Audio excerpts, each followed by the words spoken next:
Good afternoon, all.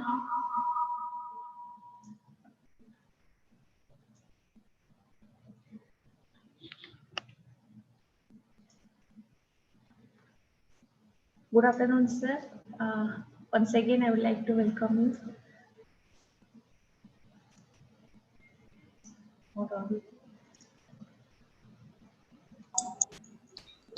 Mute, sir.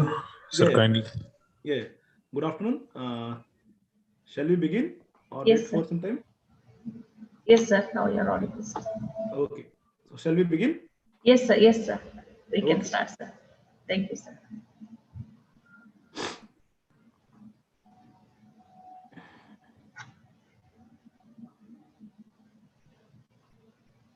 So good afternoon, everyone.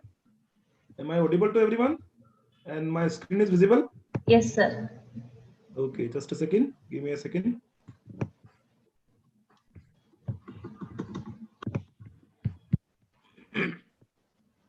Yeah. So good afternoon, everyone. This is last session of today. And in this session, we are going to discuss quantum cryptography. And heart of it is basically quantum key distribution that we will see in detail. And also, and finally, we will see one of the important protocol, BB84, with hands-on at the end of the session. So,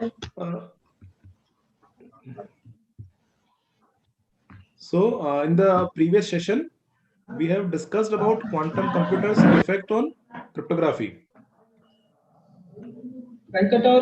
Sir, just So, request the participant to mute their mic whenever they are not asking something. Yeah. So in the previous sessions, we have seen what is the effect of quantum computers on current cryptographic systems. So as we have seen the last session on Shor's algorithm, this RSA 1024-bit, RSA 2048-bit, we have seen that they will not provide any security. They can be easily broken in some minutes or a half an hour or 1 hour on a large scale quantum computer. If this computer have 4000 qubits, then it can break these kind of systems within some minutes. So this RSA kind of systems are breakable, which we have shown in the previous session. Similarly, this electric current cryptography system, ECC, are also vulnerable to a variant of this Shor's algorithm. So where this ECC is also converted into period finding kind of thing and solved using that. So they are also having threat from Shor's algorithm on a quantum computer. So if you see this RSA, ECC, and Diffie-Hellman key exchange kind of thing are worst affected by quantum computer and the Shor's algorithm. So they will be not safe for us to use. But still, we see that these are being used because currently we don't have large scale quantum computer. And what is the effect of Grover's algorithm on this AES 256 and AES 128? We can, the key length was basically this 128 bit for AES 128. So the complexity was originally 2 to power 128. Okay. So it is providing the 128 bit security on conventional computer. But if we have a quantum computer, then complexity will be reduced by a factor of square root of n. That is basically square root of 2 to power 128. So that will turn out to be 2 to power 64. So the security level of AES 128 will reduce to security level of 64 bits only. And if we have this AES 256 in our implementation, then it will provide half the key size security level. So getting this half means basically if we are having AES 128, then 2 to power 64, we can break it. Earlier on a classical computer, it is 2 to power 128. That is, current computational power does not provide enough power to do this kind of brute force attack on 2 to power 128 space. But if using Grover's, we can bring down this to 64, then 2 to power 64 is doable on a supercomputer. So in that case, this AES 128 will also not be secure. But if we take example of AES 256, and if we apply this Grover's, then security will be of order of 2 to power 128. That is basically square root of 2 to power 256. So it turns out to be 128-bit security, and 128 is not breakable in using current computational powers. So here what we are seeing is that this asymmetric kind of cryptography like RSA, ECC, or Diffie-Hellman are totally broken when we have a large quantum computer. But for symmetric kind of thing like AES, DES, if we just double the key size, then we are secure in future also. So if we just double the key size from 128 to 256, then on application of Grover also, it will be still 2 to power 128. So the security level will be half from compared to classical one. So the complexity will be still 2 to power 128 on application of Grover's on a quantum computer. And this 2 to power 128 is not doable that time also. Once we have a quantum computer, then it will be difficult. But we can reduce the complexity from 256 to 128. So here what we are saying is that this asymmetric is having more threat compared to symmetric. In symmetric, just if we increase the key size, make it to double, then we can nullify the effect of quantum algorithms on symmetric ciphers. Okay. So do we need to worry now? This is the question. In the previous slide, we have shown that this kind of ciphers are not secure if we have enough large quantum computer. So do we need to worry now? Any answers? Yes, I think. Yes, because maybe this thing, let's suppose if we are using this kind of thing for secret communication, then adversary can store or record the traffic. Okay, currently he is not able to break these numbers using the current quantum computers, but what he can do is he can make the copy of the traffic which is having this kind of encryption, and once in future if he has this much powerful quantum computer, then he can do the cryptanalysis. Basically, then he can factor these numbers and he can find what is the secret was there in the message. So if we are having some long-term secrets and if we are using these kind of ciphers, then it is not advisable to use this kind of systems. Why? Because let's suppose our secret, suppose we are having some secret and life of this secret is, let's suppose 10 years. Some information, critical information we are exchanging using this, and that is its lifetime of that secret is 10 years. So adversary can, what can he do is he can record this traffic, and after 5 years, suppose he has the quantum computer, then after 5 years he can break these things using shorts. So what we should do is we should have some so because so it seems that there is a threat. Immediate there is no threat, but if after if we are having some long-term secrets, then we should not use this kind of thing, because after sometimes, let's suppose 5 or 10 years time we are having those powerful quantum computers, then there will be a problem.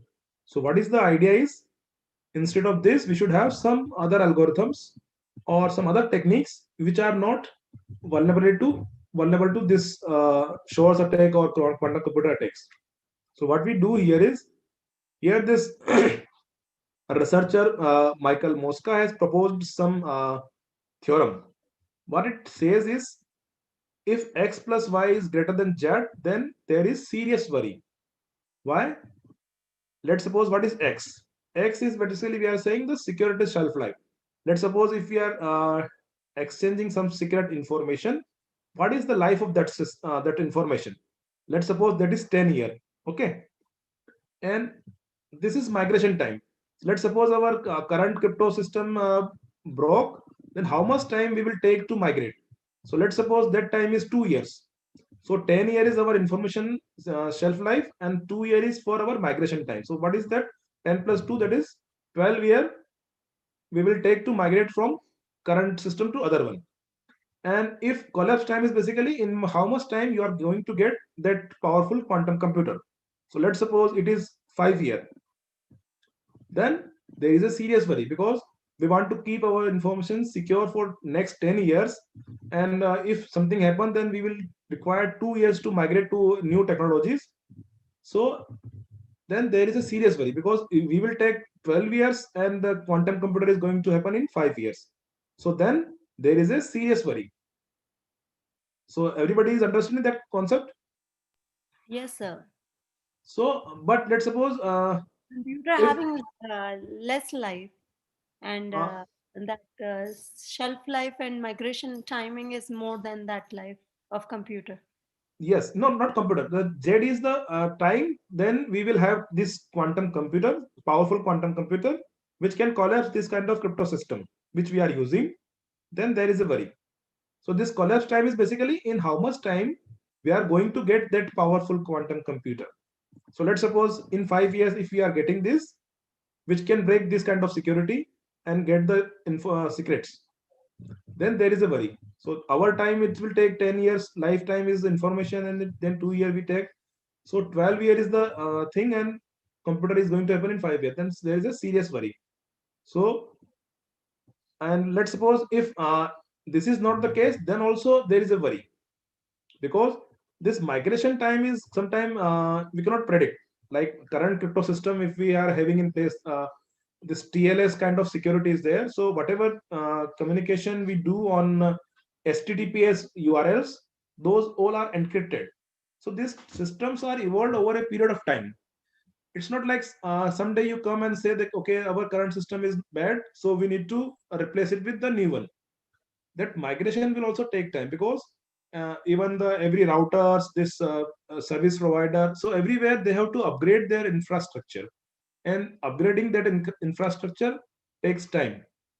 So this migration time is also challenging. Like if I say that this RSC is not secure, then how much time you will take to replace with the new system, and that too also you have to make sure that the new system is enough secure, and it is rigorously tested against attacks. So if x plus y is greater than z, then there is a serious worry. So this was the example I was quoting. Like NSA sometime published this information that country like Kazakhstan, what they are doing is they are recording the traffic of HTTPS traffic. They are recording, intercepting and recording, and saving it in their servers in data warehouses.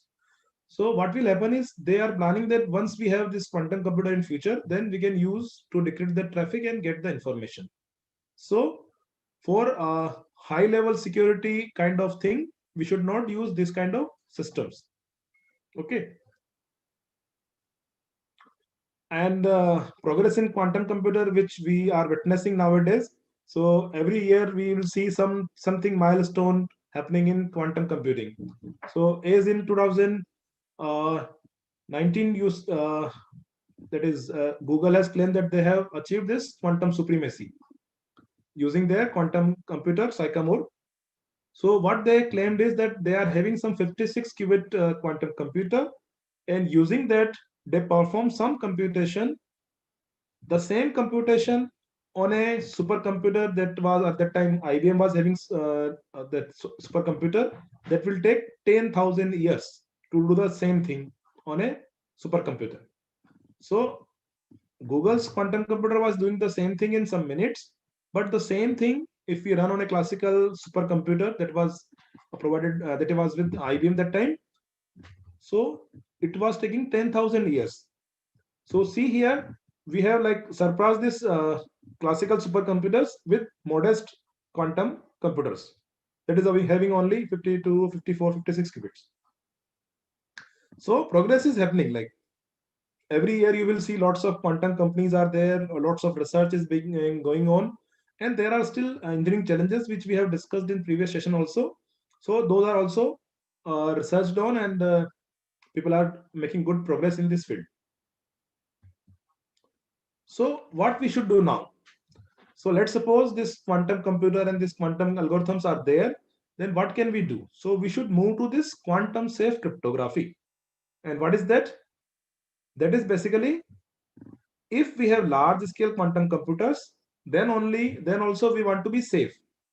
Okay, so maybe today we don't have this large scale quantum computers, but we should prepare today ourselves so that in future if this thing happen, large scale supercomputer become a reality, then also we should be able to protect our secret infrastructure and informations. So for that there are two techniques. One is the conventional public key cryptography system. Those are based on uh, hard problems which are not solvable by quantum computers. Like in the earlier session, we have seen that this RSA is a public key system, but it was based on factorization, and that can be solved using RSA, some period counting kind of thing. So here what we are saying is we are having some post quantum, or we call them quantum resistant cryptography. Basically, these are basically classical ciphers only. They will run on classical computer only, but they are resistant to quantum attacks as of now. So we will see what are those ciphers. So this thing is basically, if you see this first thing, that is classical public ciphers only, but they are resistant to quantum attacks. Plus quantum cryptography. The quantum cryptography is happening through quantum channels and some quantum bits, using the quantum bits which are in cryptography simulated by photons. So photon acts as a quantum bit, and by transferring these photons and using its property, cryptography is achieved. So we will see how it is achieved. But timing, we understand that we should require a quantum safe mechanism, and that will consist of these two things: conventional algorithms which are resistant to quantum computers, and there are other algorithms which will be implemented on quantum computer or the quantum channel, and these are implementable on classical computers. So before moving to that, just we will go through this one-time paid. This OTP is a kind of encryption, symmetric encryption algorithm that is called one-time paid. So in that, what we do is, let's suppose we are having this message, and let's suppose we are having this key. So what we do is simply we just XOR them and send the cipher text. So this OTP is secure if we don't reuse this key. This is the key. If we don't reuse this key, and this key is as long as the message, then we are secure. But if we use the same key K for encrypting M1, this message, and same key for encrypting this message M2, then we are getting this random things. But if we XOR these two ciphers, C1, C2, then we are getting this kind of information. So what is happening is that OTP is perfectly secure if we don't reuse this key to encrypt other traffic. But what we did is we use this key to encrypt other message also. In that case, some information is revealed and perfect secrecy is not achieved. So what is the claim was there, that Shannon's theorem, that it says that if we use this one-time paid, so every time if we choose a random completely different key to encrypt these messages, then we are perfectly secure. So what is the two criteria? That this key should be as long as the message, simply XOR it, and at the receiver side what you will do, again you will use this key and XOR with C1, so you will get the original message M1. XOR, you simply know that if you XOR with same thing two times, then it nullifies. So if we XOR with again this with the K, then we will get the original M1. But the condition we imposed is that it should not be used to encrypt other messages. If as long as we follow these two things, then we are secure. So basically the idea is that we need to have these kind of long keys with us, and that should be also completely random. So quantum key distribution is a mechanism to provide this kind of completely random keys at demand, and they will not repeat, because inherent nature of quantum mechanics. So what is the key distribution problem? Because this Alice and Bob, two parties will be there. So to do some encryption, they require some common key between them. So how you transfer that key? So what is we are saying is that Alice and Bob, they require large amount of key material. This is the thing, because if you want to send some 1 GB file, then you will require 1 GB of key material, and that should also not repeat. So this is the requirement, you can say, or the limitation also. To send 1 GB of message, you required 1 GB of key. Okay. So how do you establish this kind of key between two parties before? So classically, there are different solutions available. So if you see, then classical communication, there is this secret key establishment is the challenge. So what we want is, between Alice and Bob, we want to establish a common key, shared key, and that should be random. This is our requirement. So if we have this kind of large keys with Alice and Bob both, then they can use it for encryption, and encryption will be perfectly secure. Quantum computer will also not affect it, because every time you are going to use some different keys to encrypt. So how do we establish the key between A and B? That is the problem, and that we call key distribution problem. So there are existing solutions are available. So first we will go with the existing solution. First one is this asymmetric cipher like RSA. In the last session on Shor's algorithm, we have seen that using the RSA, we can send some secret from Alice to Bob. Okay. Is it clear to everyone, or just I need to again refresh that thing? Clear, sir. Remember? So what in that case, what was done there? Let's suppose Alice and Bob is there. So they want to establish some secret key between them. Then what Alice will do? Alice will select the key and encrypt it using the public key of Bob, and then send it to Bob. Then Bob will apply his private key and will have the key information. Okay. So this way, Alice and Bob can establish common key between them. That we will to encrypt the further traffic, and there they will use AES 256 kind of thing. Okay.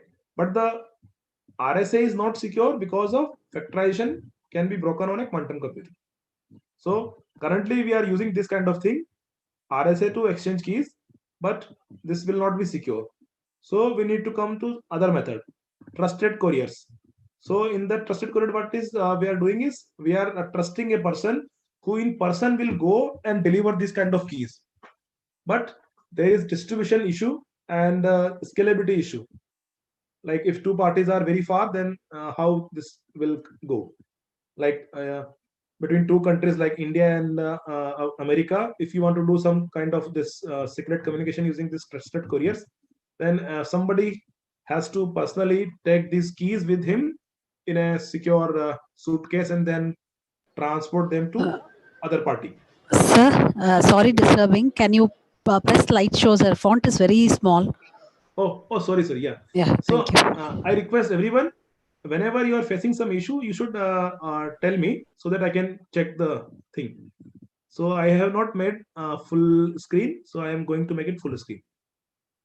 So is it visible now? Yes, sir. Yes. Just a second. Give me 1 second. Yeah.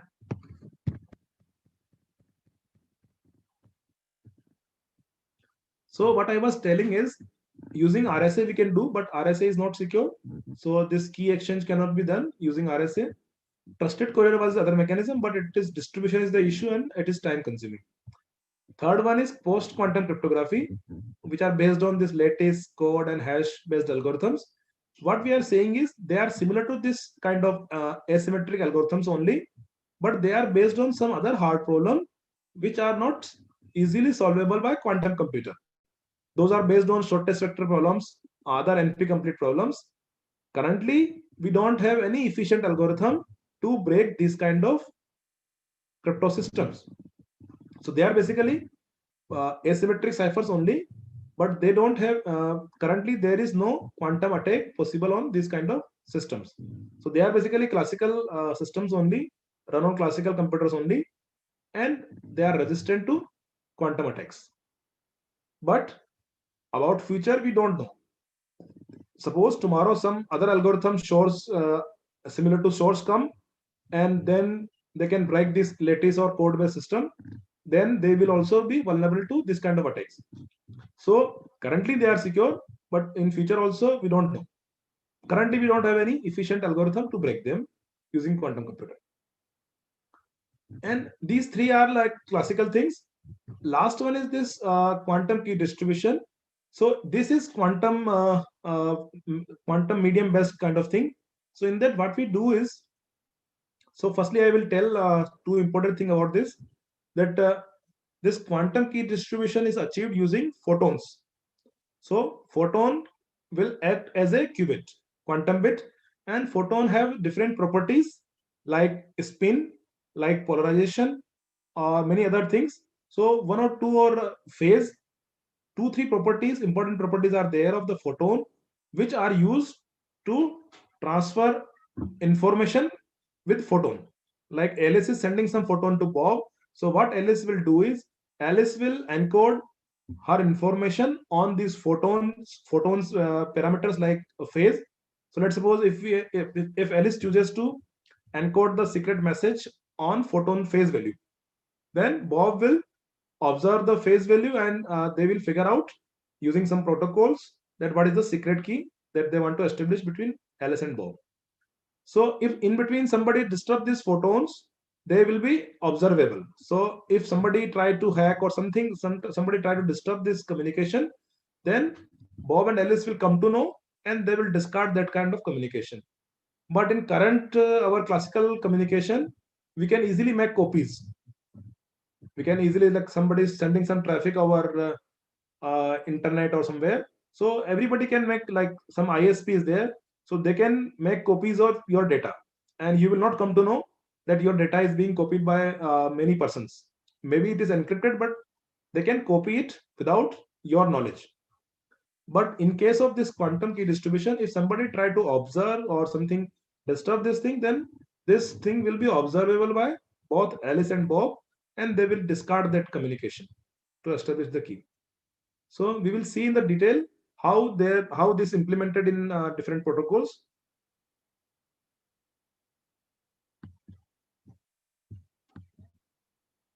So why QKD? So in the previous slide also we have observed that due to this quantum computer there is threat. So we have to move something which is quantum, and this quantum attacks will not affect quantum key distribution techniques.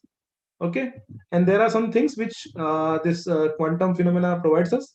No cloning and this disturbance causes states to collapse. So those disturbances are observable. So they will make us to know that something is happening in between. And currently this PQC is currently believed to be quantum safe until proven otherwise. So there is an option of using PQC also, but tomorrow you never know, some efficient algorithm, quantum algorithm comes and break these also. So it is quantum safe until proven otherwise. Okay, so due to this kind of thing, we have to move to this quantum key distribution techniques. And what this will do is, it will establish a common key between Alice and Bob, and using that common key, they will use AES 256 kind of thing, which are secure against quantum attacks.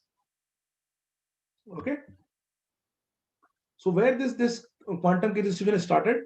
So it was started way back in 1960s, when this S. Wisner has presented the proposal of quantum cryptography, but it was not accepted that time because the reviewer could not understand the protocol, so they rejected the proposal.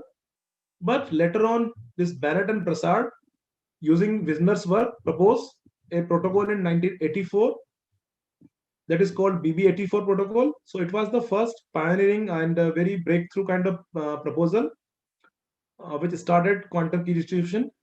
We will see that in detail.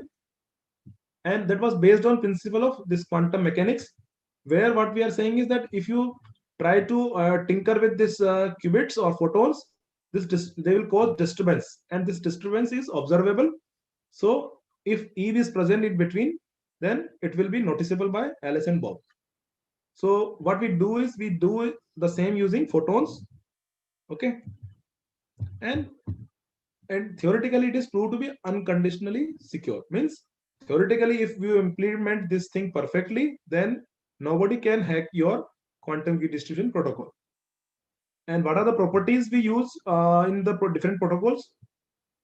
Polarization, differential phase, or their spin. These kind of properties we use to encode our information. Let's suppose if we want to send some information 101. So what we will do is we will encode those information in the polarization of photon. In some protocol, we will use in phase and spin. So what is the high level idea of this quantum key distribution system is that we are saying that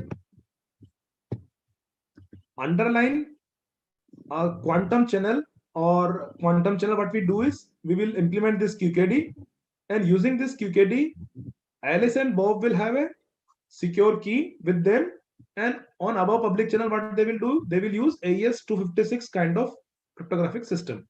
So this below is the QKD system, and it will solve the problem of key distribution between two parties. So using this QKD, we will establish the key, and then Alice and Bob, using those common key, they can use AES 256 here, that is secure. So in that way, they will use it. So what are the processes involved in quantum key distribution? So firstly, I want to ask you guys, what is this QKD will do? At the end of this QKD, what will be achieved by Alice and Bob? Can anyone tell?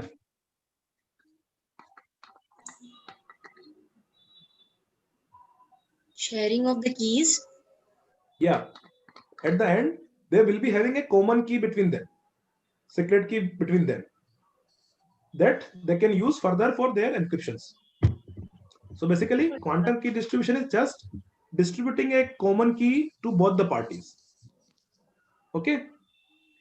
And sir, as you were saying that public can copy the key or the code or whatever, but whatever Alice is sending, they Yes. are encrypting and decrypting both. Decrypting.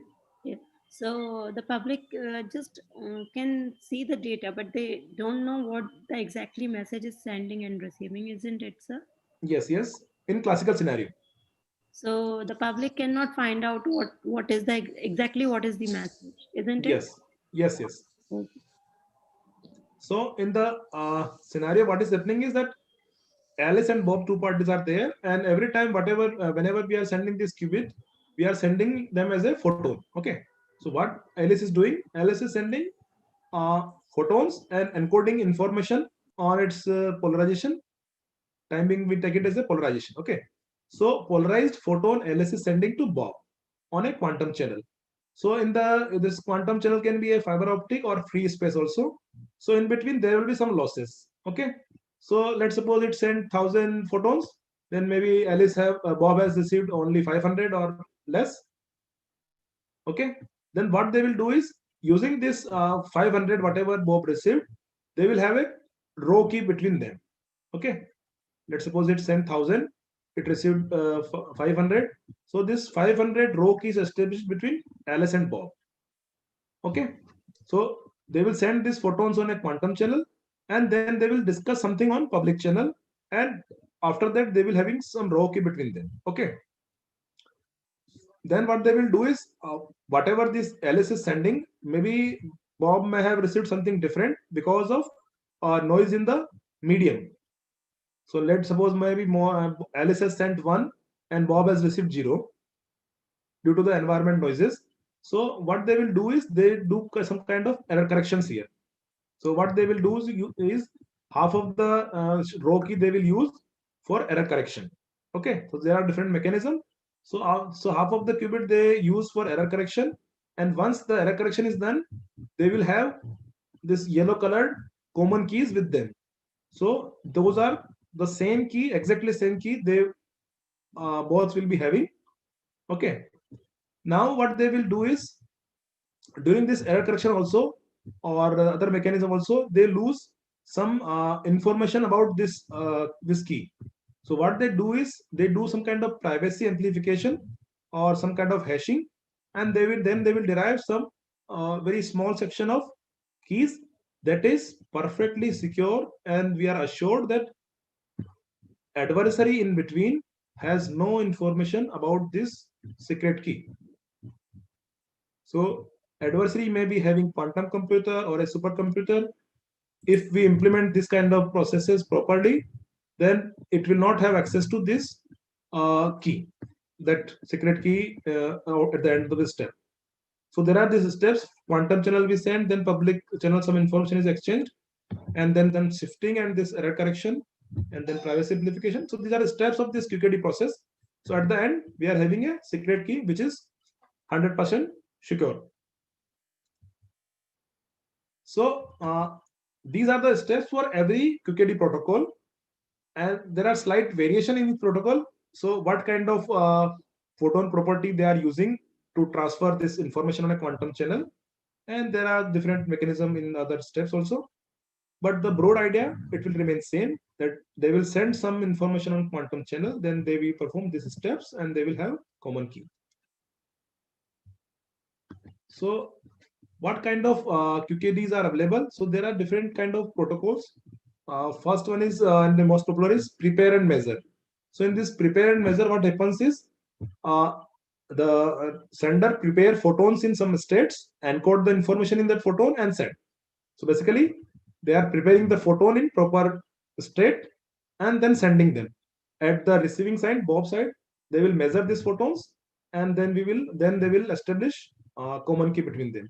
So there are also two variants available, and other one is this entanglement based protocols.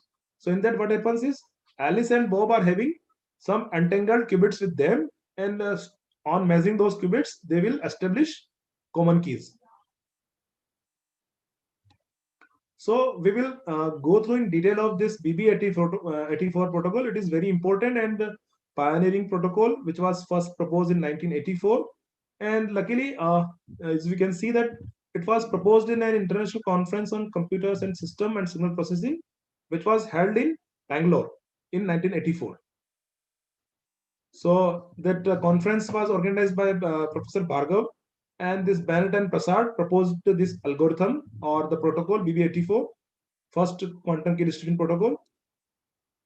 This was the pioneer paper. So before going to this protocol in detail, we should understand some preliminary basics for this kind of protocols. So as I already told that we will use these single photons to send one bit of information. So one photon is sent to transfer one bit information from Alice to Bob. So we are talking about this polarization. So photon has polarization, different kind of polarization have. So this horizontal line showing that this photon is having a horizontal polarization, and this photon is having vertical polarization. Here we are saying that it is plus 45 and minus 45 polarizations. So this is a one set where polarization can be either horizontal or vertical. So we call it rectilinear basis. So photon can be measured in these two kind of state. And other basis we are choosing is, that is plus 45 and minus 45. So if we are sending, let's suppose if you want to send zero bit to from sender, if you want to send 0, then we will send this kind of photon in this rectilinear basis. If you want to send 1, then we will send this kind of vertical polarized photon to send 1 in this rectilinear basis. If we are choosing this diagonal basis, that is shown here, then to send 0, we will send this kind of photon plus 45, and if you want to send 1, then minus 45 in this basis. And if you go through that, if I am sending this kind of photon, these two kind of photon, and if we are having at the receiver end, we are having detectors which are in this same basis. If the bases are same, that is a rectilinear basis, then it is correctly distinguished at receiver side. If you send this photon, this type of photon, or this type of photon, and if it is using the rectilinear basis, then it will able to detect correctly what is sent from the Alice. Similarly, also happen for this. If you are using this kind of photons to transmit information in this kind of basis, then you should have proper basis at receiver side also. So you cannot set information in this basis and measure in the other basis. That will give wrong information. So what we do is, whenever we are sending information in this kind of rectilinear basis, or we just simply call it plus. If you put this photon over this, it is making plus and it is making cross. So first is this plus basis. So if you are sending this kind of photon to plus basis, they will be measured correctly and information will be correctly passed.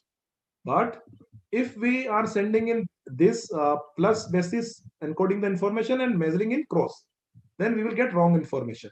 So that we will discard. So idea is like, if we are, so idea is that whenever this prepared basis and measured basis are same, then they will have successful key transfer between Alice and Bob.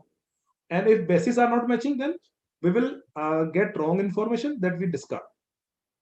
So this concept will be useful for BB84. We will see how it is being used there. So this protocol was proposed in 84, and first experimental setup was demonstrated in 89, and that too of distance of 32 centimeters only in a lab. But it was a milestone because first time it was demonstrated. Currently, we are able to demonstrate at 423 kilometers this kind of protocols at distance of 423 kilometers. So this is a physical experimental setup. So we are having some photon source, then we can modulate them into this kind of bases, and on optical fiber, this information goes, and there are some beam splitters and some detectors are there. So we will understand by this. So as in this, yeah, so this is the exact working of this protocol. So we will try to understand it by its working. So what we are saying is, this is horizontal vertical basis, that is plus, okay, and that is cross. So this horizontal vertical or plus basis, it can detect this kind of photons correctly.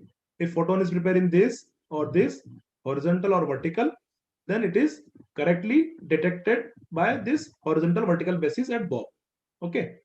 Similarly, also this plus 45 and minus 45 are correctly detected or measured at Bob if Bob is using this kind of cross basis at his side. So what will happen in the other cases? Let's suppose I am preparing the photons in this basis, plus basis, and measuring in this cross basis. Then we will discard those kind of received photon information. So we will not use it. Okay. So, okay. So this is our notation that if you want to send 0 in horizontal vertical basis, then we will send this kind of arrow. This arrow is just for our graphical representation. Actually, there will be a photon practically sent, and its polarization will be 0 degree. Okay. So let's suppose Alice is sending this kind of bit sequence. Okay, this kind of bit sequence it want to send. So and so, but let's suppose, okay, I think yeah. So what we should do go through is we should go by exact example. So see here, first line everybody is able to see. Alice want to transmit this kind of bits. Okay. Second line is showing us random sending bases. So what Alice is doing is, Alice is choosing randomly between these two bases, either this plus basis or cross basis. So plus is basically diagonal base. Sorry, cross is basically diagonal, and plus is basically rectilinear. So it is choosing randomly one of the bases. Okay. So half of the time it will be choosing diagonal, half of the time it will be choosing on an average rectilinear basis. So this is the information bit sequence Alice want to send, and Alice has chooses this kind of random basis. So if Alice chooses Alice want to send the 0, and it chooses basis that is cross basis, then what it will send? 45. This kind of photon he will send. So if basis is rectilinear, then horizontal or vertical arrows photon will be sent. So wherever you are finding this R, that is basically rectilinear plus basis, so then photon will be sent in vertical will be for 1, and this horizontal arrow will be for 0. So in this way, so what it does is the key stream is with him. Alice chooses this random basis, and then accordingly it encoded this information bit streams into photons, and according to she selected the polarization. What Bob is doing, this first 3 steps has been done at Alice, and then Alice sent these photons. So at what Bob will be also having choices of using. So Bob does not know what basis Alice has used. So Bob will also randomly select one of the 2 bases, that is R and D. So let's suppose Bob chooses R basis, okay, and he measures something, okay. So okay, so what will happen is, if so this step we should see.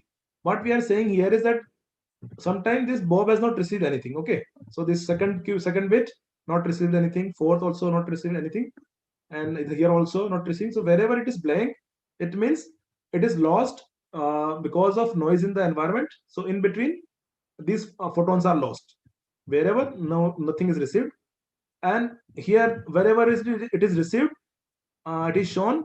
And what is happening is, if these bases are same, then whatever Alice intended to send, that will be received. But if bases are not same, then we can get arbitrary result, whether 0 or 1. So if you see here, Alice sent in basis using D, Bob also observed using D. So Alice sent 1 and Bob received 1. Okay. So whenever basis is same basis is chosen both by Alice and Bob, then they will have same key. Okay. And what they are doing is, after that, so here if you see in the first column, what is happening? Alice chose D basis and Bob uses R. So he is getting something random, 1 or 0.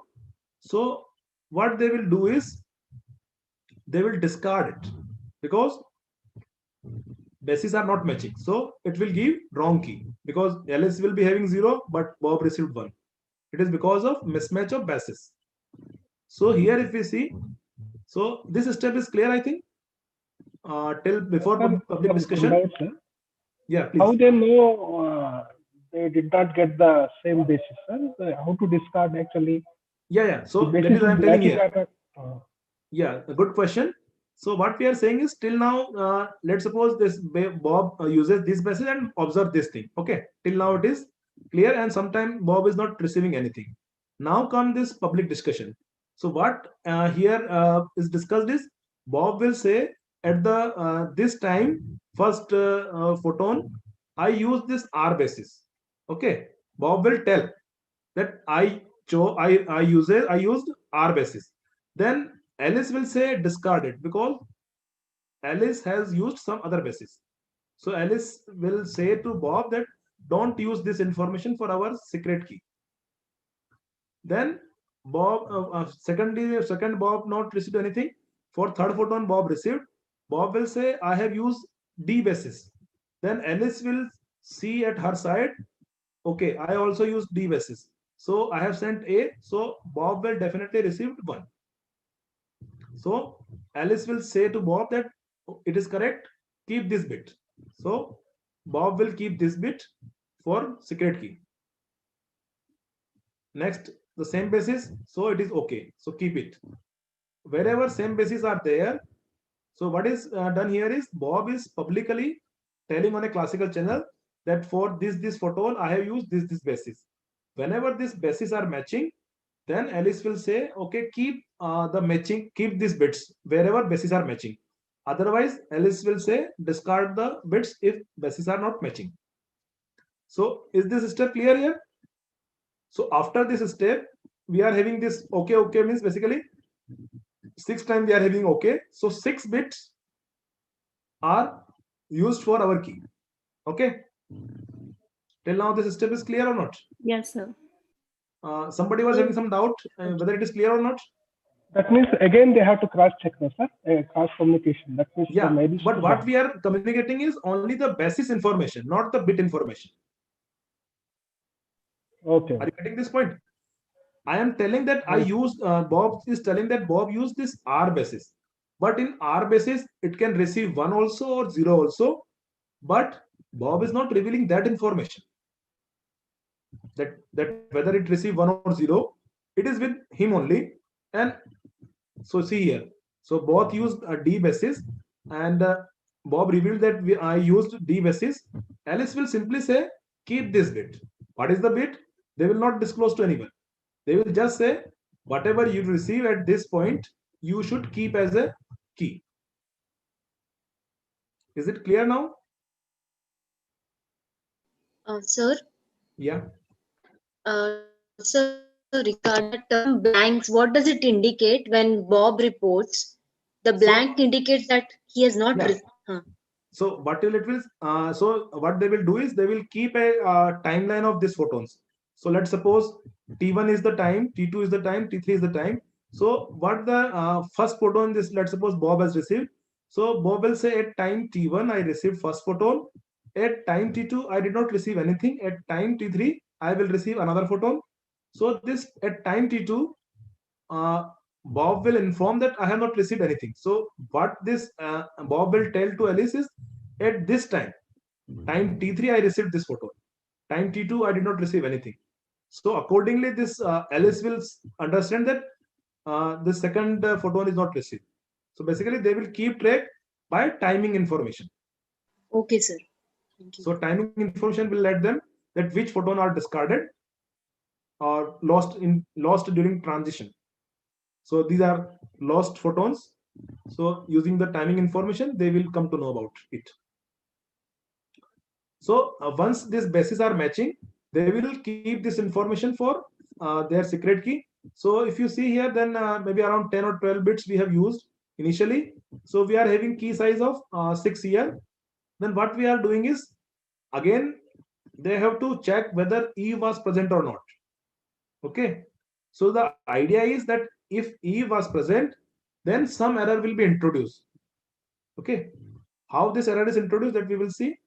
So what they do is they use some of the qubits, some of the bits. This 6 bits are there. So what they will do is they will let's suppose on the public channel, what it will do is Alice will tell, okay, at this time 5 I have received 1, just to make sure, because at Alice side this key is established and Bob side also key is established, but whether during this transmission also some bits can flip, some polarization plus 45 can become minus 45.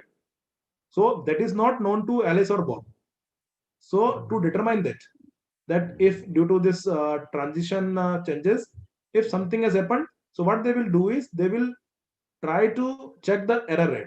So for that, what they will do is, whatever they have received at this step, half of the bits they will use for error detection.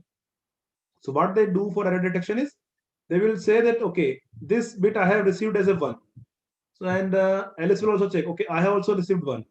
And similarly also, so whenever they are having like assurance that there is a less error, less than 10-12%, then they are sure that this error may be because of during transmission some changes has happened. If this error is more, then there is likelihood that some intruder, some Eve is present there. So once this error is below the threshold, that because there is some estimate prior to this transmission that what are the environment losses or errors are there. So if that are not, let's suppose there are 10% error can be introduced by environment. So 10% of error is tolerable in this kind of error detection. If it is more than that, then because of Eve it might have introduced. So if it is more, then what they will do is they will discard this kind of communication, then they will restart. So if Eve is there, Eve is present there, and he is trying to measure this photon in between and resend the photons, because she is also not knowing the basis. So what she will do is, half of the time she can measure correctly, but half of the time he will measure wrong, and that wrong information he will send to Bob. So that will introduce more error, more than the channel error. How it is detectable, we will see in the demonstration. So some bits are used for error detection and correction, and after that remaining bits they will use for a secret key. So after that they will have this kind of key. So maybe they send 1000 photons, but they have common key of 100 photons also. So the idea is that randomly bases are chosen at Alice and Bob. So what is the probability of getting same basis chosen by both the parties? Anyone? Alice is choosing random. There are two basis options, R and D. So Alice is choosing random. Bob is also choosing random. So what is the probability that they will have same basis? 50%. 50%. Good. So if Alice sent 1000 photon, then 500 times they will be having same basis. Okay. Is it okay? So out of this 1000 sent, 500 they will use for deriving the secret key. So out of that 500, what they will do is 250 they will use for this error correction detection, and remaining this out of that 250 finally they will use for key. So, but this key is perfectly secure if it is implemented properly. Okay. So this BB84 protocol, we will have demonstration. There is a simulation available on internet. We will use that, and I will explain you the same thing with the examples there. Then it will be more clear to you. So next comes another protocol that is called differential phase shift protocol, that is DPS. So in this earlier protocol, we were using 4 detectors. So this DPS is having high key rate, because what we were doing here is 5,000 photons if you are sending, then only 500s are used for deriving the key. Okay, because 50% time only the basis matching. So rest 50% are discarded simply. But in this protocol, all the photons contribute to derivation of key. So there are some benefit of this protocol, that key rate is higher, less hardware complexity because few photon detectors are required, and this another feature is low dark count rate that we will see. So this is the schematic diagram of this DPS protocol. So what happens in this protocol is, in the last protocol BB84, we have seen that on the photon polarization, we have encoded our information, binary string, or the information which you want to share. Here, what we are doing is on the phase of this photon. Okay, so on the phase, we are encoding the information to transfer from Alice to Bob. So same thing, we are sending the photons only, but our information is encoded in phase. Okay, phase of the photon. So phase can be sometimes 0 or pi. Okay, so this is the Alice side setup. What is happening here is, there is some laser pulse is there, some phase modulation is there, some attenuation. So in this 3 step, what we will get is, here we get in 10 pulses on an average, we get 1 or 2 photons. So let's suppose in 10 pulses, we are getting only 1 photon here. Okay. So what we are doing here is, let's suppose 10 pulses we are sending here, and there will be a photon, and that photon can be in any of these 10 pulses. Okay. So the idea is 10 pulses are there. On those 10 pulses, we are sending single photon. Okay. And that single photon is in one of those 10 pulses. So whenever we measure, let's suppose it can be on second pulse, third pulse, it can be on any pulse. So on measurement only we will come to know. So when this Bob measure, then only he will tell, okay, it was on this pulse or that pulse. Okay. So what is happening in this protocol is, the photons are sent like this, that in 10 pulses on an average 1 photon is sent. At the Bob side, this is a delay line interferometer. What it does is, if 2 pulses are in, let's suppose these 2 consecutive pulses are coming here. So what it will do is, if these 2 consecutive pulses are in phase, means their phase difference is 0, then if photon is in these 2 pulses, then and its pulses having phase difference 0, then this detector 1 will click. If phase difference is 0, then detector 1 will click. If phase difference is pi, then this detector 2 will click. So what is Alice doing is randomly modulating these pulses with 0, pi, 0, some phases, and sending it. And what is the idea here is, if the 2 consecutive pulses are having same phase or phase difference 0, then detector 1 will click. If phase difference is pi, then detector 2 will click. So photon will detected on this 2, detector 2. So now concentrate on this. I am explaining the details, how it is working. So what Alice is doing is, Alice at his side is maintaining this kind of table information. So what it is saying is, at time t1, phase difference between the photon is 0. At time t2, phase difference is pi. So what is it maintaining? At each time, it is recording the phase difference of the pulses, relative phase, basically. So, Ankit, please mute your mic. Yeah. So what did Alice do is, Alice is maintaining this record. At what time, what was the phase difference? Okay. And then it is sending those pulses to Bob. Bob will do is, Bob will observe some clicks in detector 1 and 2, depending on when the photon comes, in which pulse it is coming. So what Bob will be recording is, Bob will recording that at time t2, he observes some detection at detector 2. At time t4, detector 1 is clicked. At time t5, detector 2 is clicked. So in the protocol, there is understanding that if detector 2 is clicked, then it means phase difference at Alice was pi, and it should be treated as a 1 bit. So basically, if Alice want to send 1 bit, then what it will send? Phase difference pi it will send. If Alice want to send 0, then it will send phase difference 0. Okay. So Bob is having this detector clicks. So whenever photon arrive at this detector, he will record the time and which detector has clicked. Based on this detector, he will be come to know about the phases, and according to those phases value, 0 or pi. If pi is there, then it is 1 bit, and if phase difference is 0, then it is 0 bit. So Bob will have its row key. Now what Bob will do, Bob will simply tell to Alice on a public channel that at time t2, at time t4, at time t5, I observe clicks. Which detector clicks, it will not tell. Okay. So what it will tell is, at this time t2, t4, and t5, I observe clicks. So what Alice will do is, Alice will go into his table, and at time t2 he will see, okay, time t2 phase difference was pi. It means detector 2 might have clicked, and it means pi phase difference means 1. So what it will do is, it will record that information as a 1 bit. And Bob will tell at time t4 also clicked, so it will go into its table.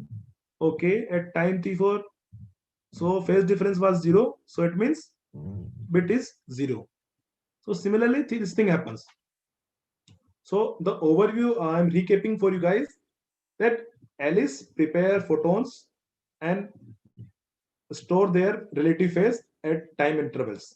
Bob also have clicks, and depending on these clicks, Bob knows that if detector 1 is clicked, then it means phase difference was 0. So phase difference 0 means 0 bit is sent, and phase difference pi means 1. So at this time he records, detector he clicks records, and based on detectors he will know the phases and he will have the row key. And Bob will share this only click timings, not which detector, because if Bob tell about this detector, then this will be known to everyone. So they will also come to know that, okay, detector 2 was clicked, then it means 1 was the bit. So only this click information, timing information he will send to Bob, and Alice also have this information with him, that what was the phase difference on those timings. So accordingly he will derive the row key. Is it clear? Any doubt is there? Because it is also one of the important protocol. Sir, there should be some phase synchronization between Alice and Bob, no, sir? Yes, it should be there. So those are minor details which I am not highlighting here, because in otherwise this protocol itself will take 1 hour. Okay, sir. Okay, Yeah. sir. Thank you.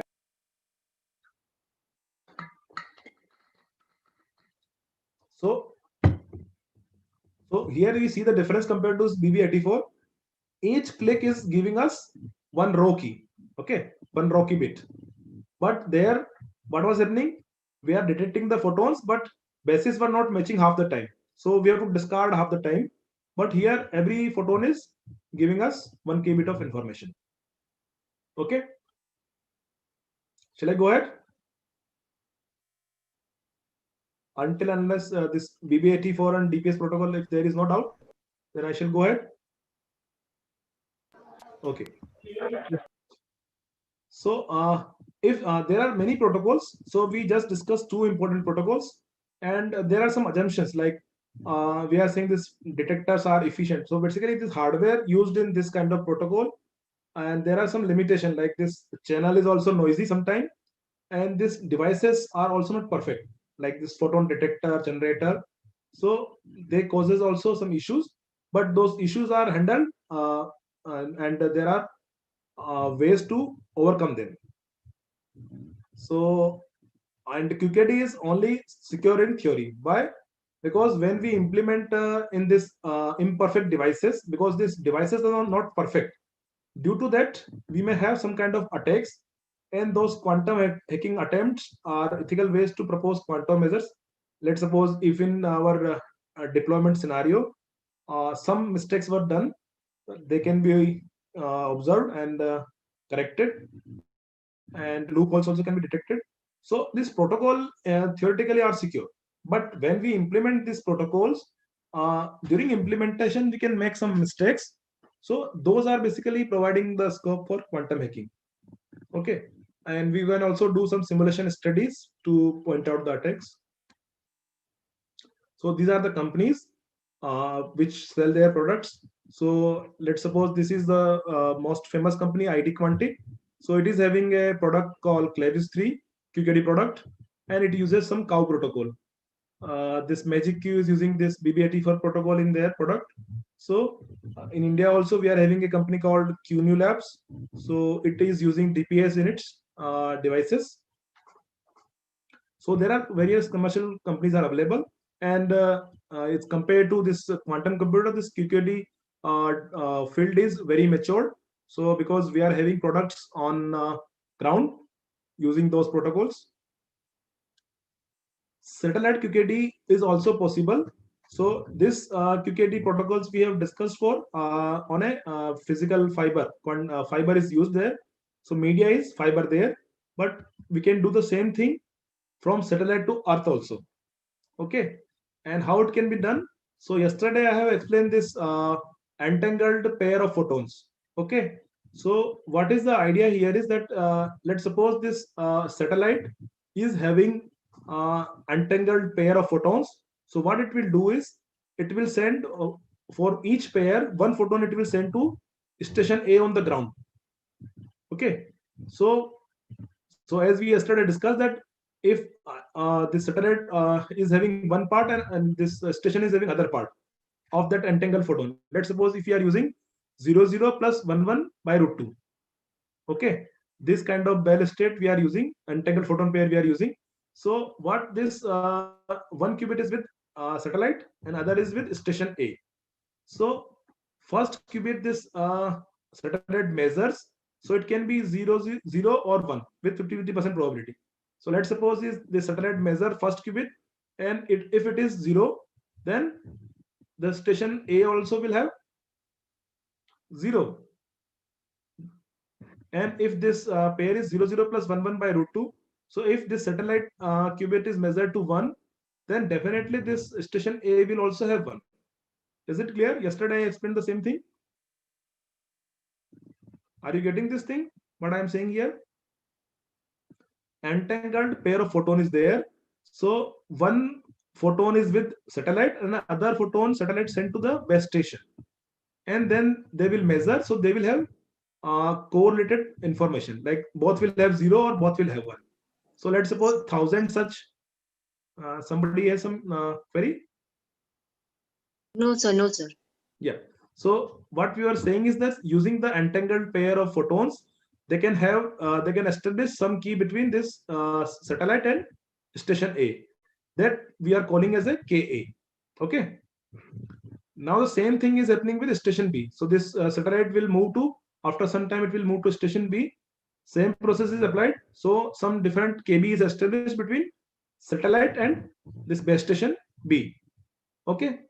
Now satellite is having both Ka and Kb with it. So what this satellite will do, it will XOR, or it will it will simply XOR this Ka and Kb. So it will get something Ka XOR Kb. Now what the satellite will do is, this satellite will publicly announce this value Ka plus XOR Kb. Okay. So this common thing, if satellite publicly announces, then there is no problem because they are XORed. So adversary cannot find Ka or Kb, because this Ka XOR Kb will be completely random. Now what this station A can do, station A is having, let's suppose at station B we talk. So station B is having its Kb, station B is having its Kb. So if station B just simply XOR this with this public information Ka XOR Kb, then what will happen? Kb will cancel out and it will remain with Ka, and that is Ka is basically the key of station A. So now this station B will also be having key of A. Is it clear? Yes, sir. Okay. So what we are doing is, here is that satellite is moving on this MEO satellites are there. They are very near to the Earth. So in 1 hour or so, they completely rotate Earth one time. So let's suppose in the next 10 minutes, half an hour, this satellite is over India. After half an hour, it will be over maybe America. So using this kind of thing, we can establish common key between India and America also. Classically, we are limited by distance. If we do on fiber optics, so in fiber there are various losses, so we cannot go to more than 400 kilometers practically. So there are challenges that we cannot go for higher distances on the fiber. But using the free space kind of thing, using the satellites, we can go for thousands of kilometer distances. Okay. So once they have a common key between them, so basically station B is also having key A, and station A is already having, so they can use this Ka for communication. So I think I am running out of time. I should focus more on that demonstration. So this public key cryptography, yeah. So quantum safe is consist of this 5 field we are showing here. Those are basically post quantum crypto algorithms. And here is our quantum cryptography, which consists of QRNG, quantum random number generator, and quantum key distribution. So this, our focus of the talk was QKD, which we have covered. For this PQC also, post quantum crypto, there is competition being held by NIST, and they are trying to come up with a quantum resistant algorithm, which are basically public ciphers only, and which will run on public classical computers only, but they are resistant to quantum computer. So they are in this competition. After the third round, they are having this kind of finalist, and these are red color are showing the finalists, which are based on lattice. Lattice is the underlying hard problem in them. So like in RSA, underlying hard problem was factorization. So similarly, these three systems are based on lattice. And in lattice, there are hard problems like shortest vector problem, closest vector problem. So those problems are NP complete problems, and on those problems, there is no quantum attacks available today. So these are systems of using lattice-based systems, and in the digital signature also, because this RSA was used for digital signature also. So these two systems are there, which are based on digital signature, and those are also based on lattice hard problems. So currently we don't have any efficient quantum attacks for lattice problems. So these systems are secure as of now. If you want to experiment, then you can download the complete documentation and their implementation code from the website of NIST. Then you can experiment with this ciphers. So there is complete competition report is available. So where scientists or researchers from all over the world are analyzing those ciphers, whether there is some vulnerability or some security loop is there or not. So once their evaluation is done in next 18 months, then like AES kind of thing, which we have in for symmetric cipher. So we will have some kind of standardization PQC ciphers with us. So that will replace this RSA and ECC kind of thing. So it's not like that PQC is secure, because today we don't have any efficient algorithm for PQC ciphers. But we should have both the thing in our tool chest to be perfectly secure, that is quantum cryptography and PQC. Because PQC is easily replaceable because RSA is there, so just we need to replace algorithm of RSA with some lattice-based crypto system. And quantum cryptography is a completely different thing, but it is hack-proof if we have properly implemented it. And this is recent news of DRDO. In the last December 9, DRDO successfully demonstrated this quantum key distribution between two secure facilities of DRDO, and the distance was around 10-12 kilometers. This is also another news. There is a young scientist laboratory in Mumbai, so that they have demonstrated this quantum random number generator product demonstration, and with the key rate in terms of 130 kbps. So this QRNG is also required, basically to provide seed in cryptography in simulation. So everywhere we require true random numbers, or those are provided by this kind of QRNG devices.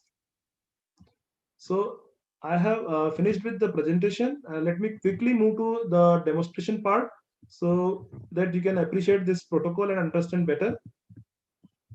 So if everyone is having good internet speed, then they should open this St. Andrews University.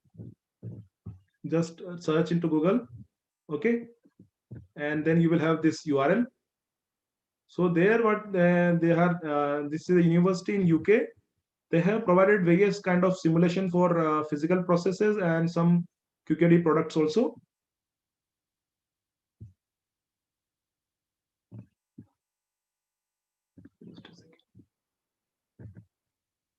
So, okay, simulation.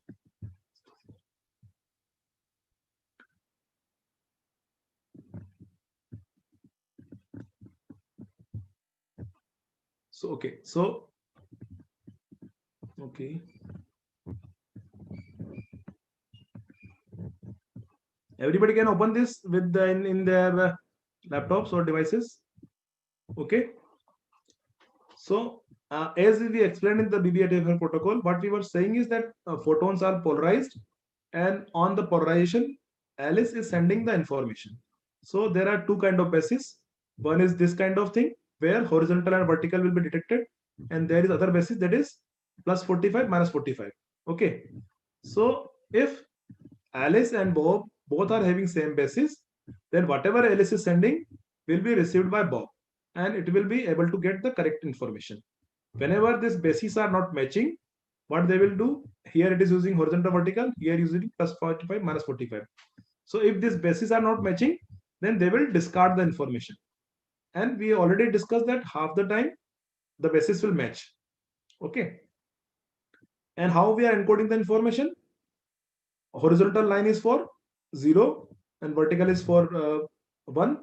In the cross also, plus 45 for 0 and minus 45 by 1. Okay. So let's start with the simulation. So what we are using is, you can see these options are there. So currently we've kept the basis as a fixed, okay, and same basis we are using, okay. So horizontal vertical only, okay. So single photon we are sending. See here, what is happening?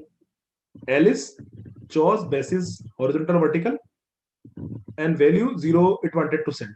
So how it will send 0 in horizontal vertical? This kind of line, okay. And Bob is also having the same basis, so it will detect it perfectly. And basis is matching, so they will keep these bits with them. Okay. Let's send another photon.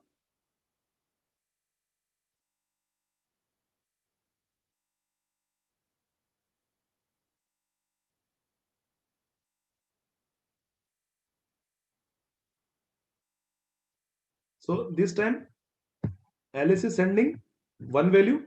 So for one, what it will send? It will send a vertical photon, vertical polarized photon. So Bob is also having the same basis, so it will receive the intended information from Alice. So they will use as a key because bases are matching, and this time they are receiving even. So what will be their key? This 1100 will be the key. So quickly I am running through for 100 photons. Okay. So what will happen in this case? Since bases are same, so whatever Alice is sending, Bob will receive.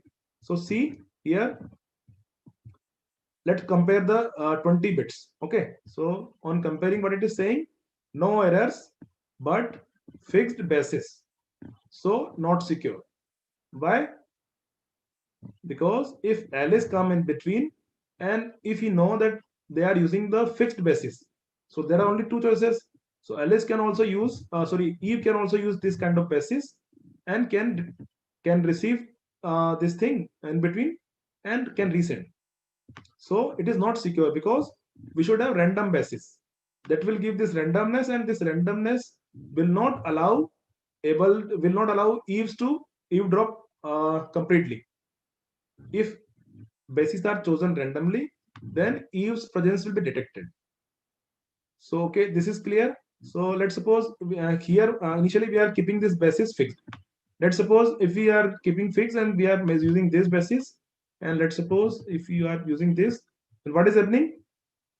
Bases are this one, horizontal vertical Alice, and plus 45 minus 45 at Bob. So what will happen? So on this basis also, wrong basis also, Bob will observe something, maybe 0 or 1 in those wrong basis also.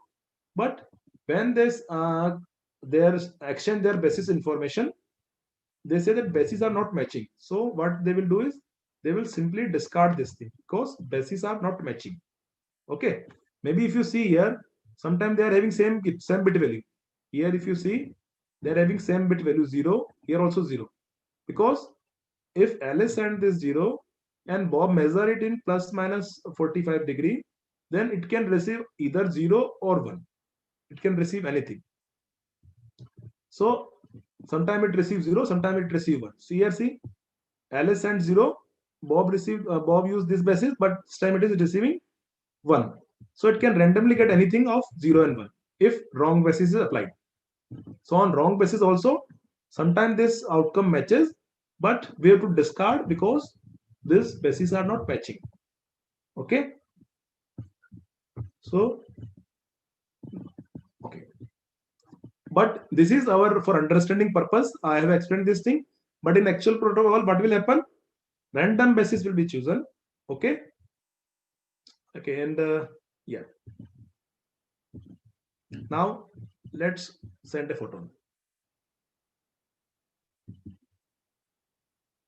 So what is happening here is Alice chose this basis HV, Bob used this basis, so simply basis is not matching, discard it.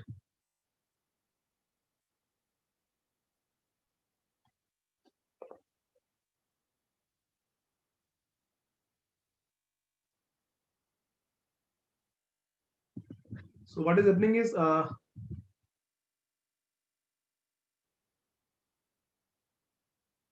so on an average we are seeing that 4 photons we have sent from Alice to Bob. Half the time we are seeing that these bases are matching, so they will keep the bits when the bases are matching. Okay, so let's fire it for 100 times. Then what is happening is see here.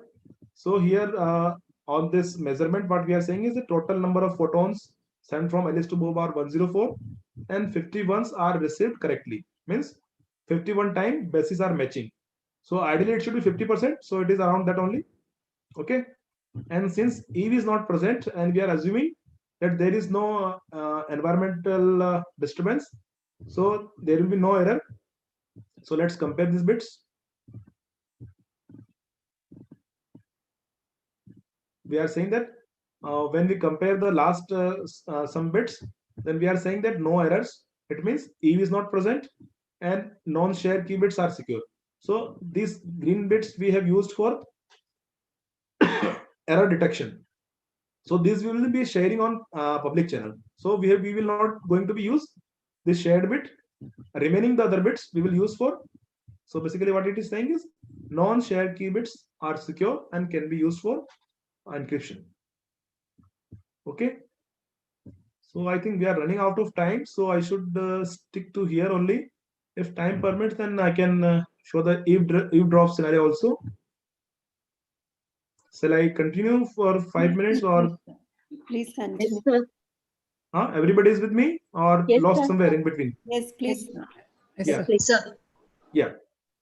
So till now, what we have understood is that if half the time basis will match, and using this error detection mechanism, we will find that error is not there. It means our thing are secure. There was no Eve. So let's bring in this Eve into the picture. Okay. So we plug this Eve. So Eve is plugged into the picture, and let's first understand simply by fixed basis. Okay. So okay. Okay. So firstly, what we are assuming is that Alice, Bob, and Eve all are having same basis. Okay. Then if we find some photon, fire some photon, then what will happen?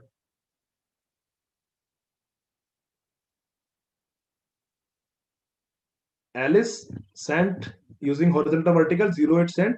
So Bob was also having those horizontal vertical. So it observes same thing which Alice sent. Now what Bob will do? Bob will use the same basis and again send 0 bit. So what Bob is doing? Bob is first receiving or measuring this thing and again resending the same thing. So Bob will come to know about this information. So it is basically called meet in the middle attack or man in the middle. So this Eve is in between. So what is Eve is going to do is whatever it basis chooses and whatever outcome it has, it will use the same basis and resend this information. But meanwhile, it came to know what Alice sent to Bob. She will be knowing. So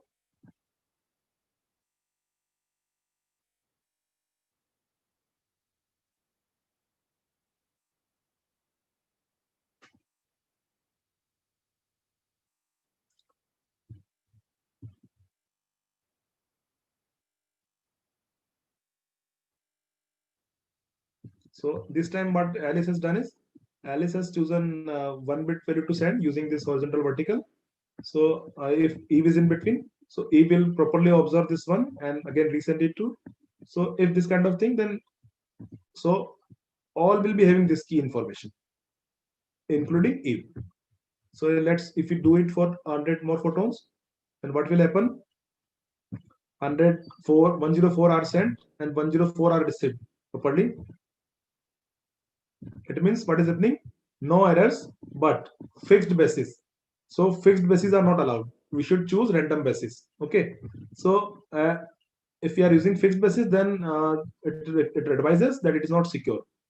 So let's suppose we will take another example in which, okay.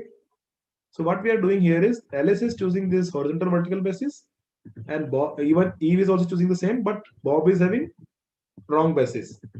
So what will happen in this kind of thing? Anyone can tell? No.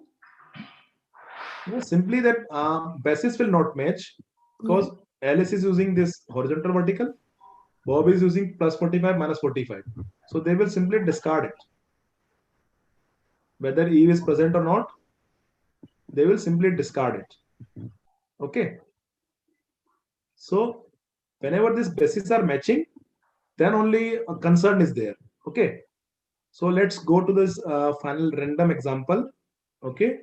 So randomly we are going to do it and see what happens.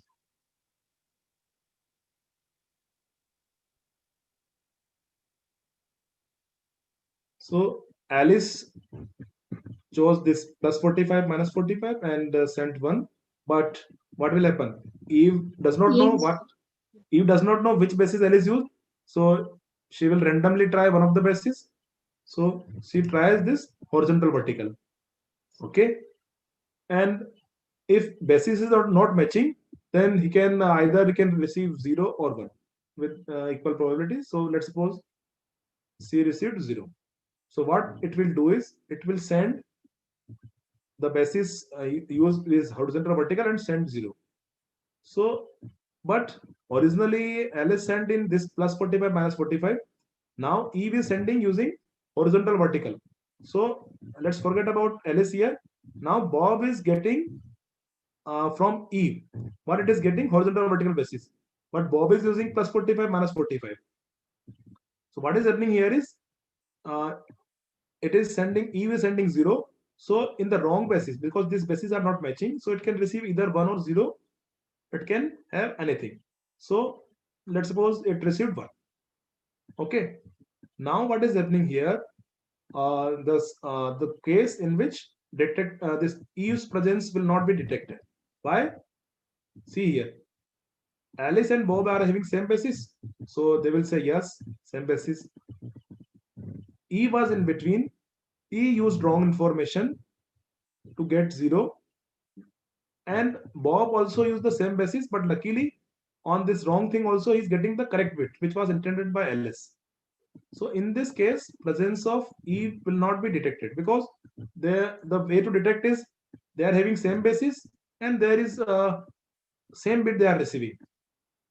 Eve's presence can be detected when bases are same, but their bits are not matching. So if there are more errors, this kind of errors are occurring frequent, then it means somewhere Eve is there. So this thing will not be detectable. But let's go for one more photon. So it is basically based on this probabilistic kind of thing. So here, so in that case, E chooses the wrong basis. Okay.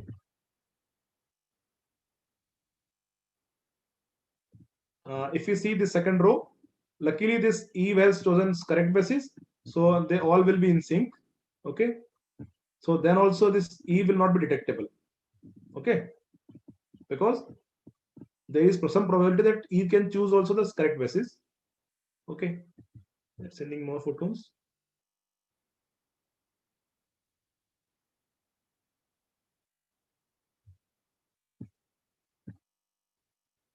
So see here, this second row, what is happening here? Alice uses plus 45 minus 45. Bob uses the wrong basis, and using this wrong basis again he sent to Bob. So what Bob is doing is, maybe these bases are not matching, so it can receive either 0 or 1. So here this Bob receives 0. Now the problem is occurring. Alice and Bob will discuss their bases. They say bases are matching, but the bit value is not matching. When they do this error detection step, then they will say this bit is not matching. Okay, so that can be due to this noisy environment or due to the presence of E. If this error is happening frequently or more times, more than a threshold it is happening, then there is an E. So detection of E will be done based on these kind of errors in transmission. So let's do it for 100 times, 100 more times. So see here the statics. Total number of photons sent is 105. 44 times the bases are matching. Those they used for key generation. Now they try to find this error. So this error was happening at 12 places out of this 44. So this 12 by 44 is basically 27%. You are seeing this thing. So if 27% error is happening, ideally in presence of Eve, it could be around 25%. Okay. Theoretically, our estimate is that 50% time we will get some bits, and 25% time we will get error. So the error of probability is theoretically it is 25%. If it is around 25%, then it means Eve is present. So if we do this comparison here, then it will say 5 errors found in 20 measures. So what did they do this? For error correction, error detection, they compared 20 bits. So out of those 20, 5 are mismatching where error is occurring. So out of 20, there are 5 errors. That is around 5 by 20 is 25% time we are getting error. So it means Eve is present. If Eve was not present, then 5-10% error can happen, or whatever, depend on the channel. If channel is producing error rate of 10%, Then beyond 10 and towards 25, it shows that there is an eve. So what they will do is they discard the entire key and they will again resend this thing. Okay. So is it clear? So you can also do this. You can try it yourself in your leisure time also. And there are some challenges also, like some questions are there. If you understood this protocol completely, then you will be able to answer these questions. So you can try to solve them also. So that will give you a fair idea. Any queries or questions will be there, then you can ask me. So I think I am done now. Sir, in this case, when Eve is there in between Yes. Alice and Bob, so Mhm. does Bob having any information previously which is About related to the Alice, such that he understand that what is sending through the Alice? no, they don't have any prior communication. They just say There is no that communication. Then how does he find that what the Alice and, because sometimes Alice and Bob are same, but the Eve is wrong. Eve is not in a same manner. But at that time, Bob is saying yes. so this will happen a very few times. So like I think we have just a second. So as it is showing that horizontal or vertical, that means it can accept both. Isn't? Yes. So plus basis can accept Okay. horizontal and If vertical. Alice is Cross basis can horizontal and accept. okay, if Alice is horizontal and Bob is vertical, then at both cases they will take it, isn't it? Yes. So Okay. plus is basically horizontal and vertical. Both will be detected correctly. Okay, sir. Okay, when it receives many signals, and after that, how he find out that what is the Alice signal? Means what is the message? Not message. What we are doing, trying to establish here is Hmm. this Alice and Bob trying to establish a common key between them. Yes, sir. So So, let's suppose after this process, they have some key with them. Let's suppose this is the key. So okay. they both are having this key. So further, if they want to do some communication, Hmm. then they will use this key for their encryption. Like they want to do using AES 256 cipher, which we are claiming that it is secure against quantum attacks. Because using the Grover also, its complexity will be of order 2 to the power 128. That is safe in case of quantum also. So that time what the Alice and Bob will do is they will use these keys to encrypt their messages using AES 256. So this QKD is to establish common key between two parties. After that, they can use this OTP also, one time paid also I explained in the slide. So let's suppose they want to send some secret message length of 100 bits. So what they simply do is they will XOR with this 100-bit key. Okay, sir, Okay. got it. Yes, So sir. they can use in that fashion also. Sir, there's one more thing in my mind from yesterday that Yeah, please. as you're talking about that it's having a length, key length is very higher, and we are having qubit length is also very big. And as you were talking about the quantum computing, that it should having a very large scale. So is it like that the photon is sending or the signal is sending from very far? It's like if we are on Earth, then somebody is sending from the other planet. Is that so? No, Is that so according to two the things are, yeah. So let me answer your first question. About quantum computers, what we were saying is currently we are having quantum computers which are having only are hundreds or less than 100 qubits. okay, sir. So what I mean to this large scale quantum computer means there should be ideally millions of qubits in those computer. Those are basically logical qubits, Got it. Yes, sir. and those should be perfect. Okay. If those are perfect means perfect, like whenever I am saying something, I am trying to store some information in those qubit, that should be precise and accurate for a longer duration.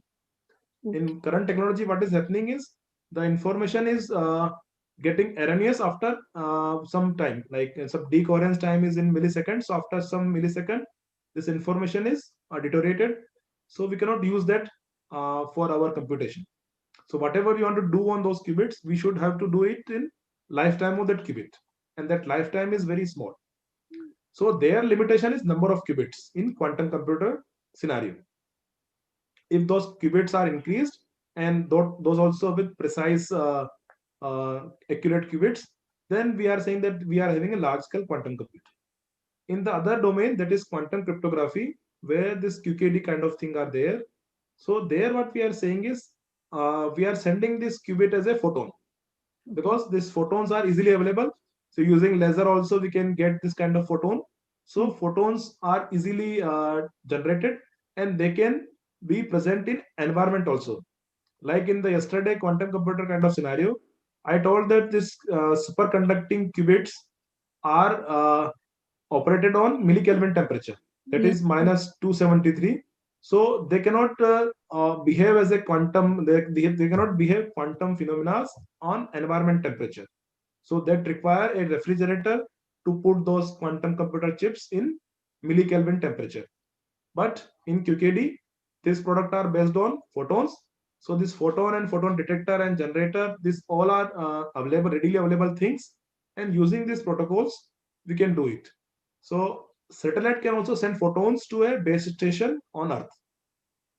In the open air protocol, I told that satellite is sending some photon, entangled photon were there. So one part is satellite is sending to the receiver on ground. So those are possible.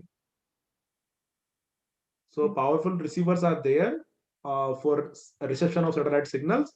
So that is practically possible, and China has demonstrated in 2019.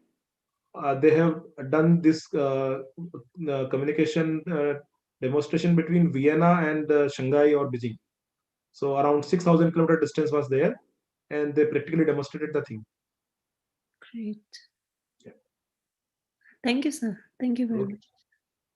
Sir, there is one more question that actually I'm from electrical, so I want each and every knowledge, even a very small or all the basics.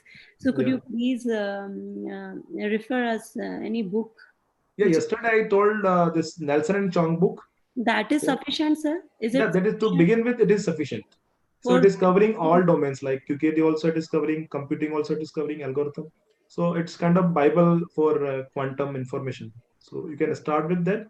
Once you are done with that, comfortable with those concepts, then I can recommend some other books. Okay, sir. Thank you so much, sir. Yeah.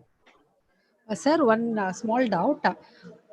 Sir, Yeah. if the basis is different, is Yeah. it always that Bob will not detect it properly, or is there a chance 50% Yeah, something 50% chance it can chances there? 50% chance it can detect correct. It is But there. Yeah. but protocol is saying that if basis is not matching, then they are not sure whether Sure. Bob Okay. will get the same thing or maybe opposite also. So they will simply discard it. Oh, they'll not take into consideration. Thank you, sir. Yeah. Thank you, sir.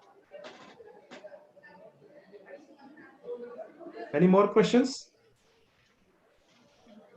No, sir. Thank you. Okay. Thank you everyone for listening patiently. So, Yeah. this regarding like I would like you to guide on the opportunities for someone who is starting with this. Yeah.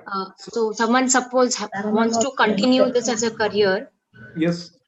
So what are the opportunities and what are the skills like if that is expected at the Okay. institutions like? So Akshita, what's your name? You asked a very Akshata good sir. question. Akshata sir. Akshita, yeah. Yes. So you asked a very good question. So to begin with For me, no this one is field, there now. Everyone is like. so you should start with that Nelson and Chong book. So basic fundamentals are given there, and once you are comfortable with those, you should learn this. Some linear algebra is required. Some quantum mechanics phenomena are required, like the superposition, entanglement. So you should comfortable with those basics, and some bit of linear algebra, and then programming comes. So Python, if you know, then it's okay. And there are various platforms like IBM one is available. So you should experiment with that. So you can experiment various kind of thing like error correction code also you can implement there. You can implement your small algorithms. So you should have basics understanding of these concepts. Once you are comfortable with those, you can choose one of the area. Like there are various areas. One is computing, one is this cryptography, and other ones are simulation, and one other domain is this quantum radars and this basically quantum sensitivity is used for different kind of sensors. So quantum sensing is another domain. So these 3-4 important verticals are there: computing, cryptography, sensing, and simulation. So you should choose one of the area for your interest, according to your interest or your previous domain expertise. So then you can, once you are chosen those area, so there are various academic and government institutions which are working on it. And there is also a national quantum mission project is going on by government of India, where they are supporting projects on quantum domains. So if you have some proposal with you, or if you want to do some research, then you can also send your proposal to them. So if proposal is convincing, then they will grant you financial assistance and other supports. Otherwise, there are various famous institutes are there: IIT Bombay, TIFR, IISc, Raman Research Institute in Bangalore, IIT Delhi, ISRO, DRDO. These are the organizations which are working in these fields. So you can choose accordingly. So in DRDO, you can work on any of the domain I explained. So there are opportunities to work on any of the domains in DRDO. But particular institutes like IIT Bombay or TIFR, they are using on particular thing. But in DRDO, the focus is on defense application. If you go to some research institute, then where there you can choose your interest and the academic interest of that institute. Thank you so much, think sir. I have clearly answered your question, or Yes, some yes, doubts? sir. Yeah. No, Yes. sir. Thank you so much, sir. Okay. Thank you, sir. Okay. Thank you, sir. Really, it's our honor, and like this quantum computing, you explained in a very nice way. Yes. You can also see a lot of comments from the Yeah. participant side. Yeah. Thank you. So thank you, sir. Really, thank you very much. One more request: kindly share the PPTs, sir. Maybe. That I will look into. So tomorrow I will try to share whatever I can share. And after your session, I am very sure many of the participants will be interested to start the work in this field, quantum Yes. computing. Yes. So Because basically, the problem is like this quantum phenomena. Basically, we don't understand. So this is the main hurdle between taking this field as a research. These phenomena are counterintuitive. Basically, the superposition, entanglement. So yes, once you are comfortable with those phenomena, then you are very much comfortable to pursue this area as a research. yes, because many of the participants, like many of us, so we don't have before and all. We never used to think about all these things, quantum computing, these terms, and all these things. Yeah. So at least now we got some information. Like we can start now. Yes. We can start now to do something related in this area. So thank you, sir, for your for giving your time and your support, cooperation, everything. Thank you, sir. Thank you so much, sir. Okay. Thank you, everyone. Thank you, sir. Okay, participants, I'm going to end the meeting now. See you tomorrow.